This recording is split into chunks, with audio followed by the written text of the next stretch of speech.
મારું નામ પરમાર કલ્પના જયદીપભાઈ છે. હું સરખેજ વિસ્તારમાંથી આવું છું. હું અને મારા હસબન્ડ બંને 2007માં મેરેજ કર્યા હતા અને 2011માં એમનું અવસાન થયું. અને એ દિવસે હું છોકરીની ફી ભરવા ગઈ અને થોડી મોડી આવી અને પછી મમ્મીના ત્યાં જતી આખો દિવસ. અને પછી છોકરાને બાબો નાનો હતો ને બાબાને લઈને પછી ઘરે સાસુ અને મારા હસબન્ડ બંને એકલા હતા.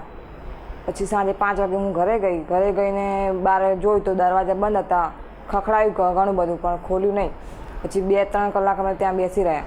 પછી મારા જેઠ આવ્યા. પછી મારા જેઠને કીધું કે આ દરવાજો ખોલતા નથી. પછી અમને ધાબા ઉપરથી ચડીને સીડીઓ ચડીને પાછળથી ગેલેરીથી નીચે ઉતરીને દરવાજો ખોલ્યો તો ખબર પડી કે એમને સુસાઇડ કર્યું છે.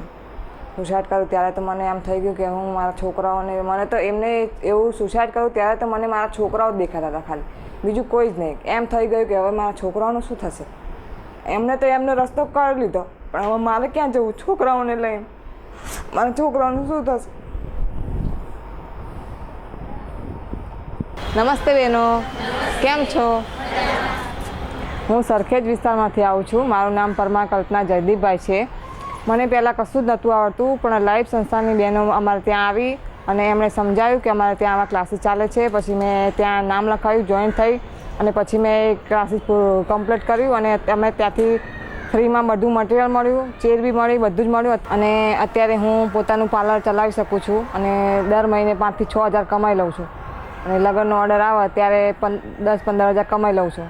લાઈફ સંસ્થાનો અને દાતાશ્રીનો ખૂબ ખૂબ આભાર. દાતાશ્રીને એટલી વિનંતી કે મારી જેવી આવી ઘણી બધી બહેનોને આનો લાભ મળતો રહે એવી મારી નમ્ર વિનંતી.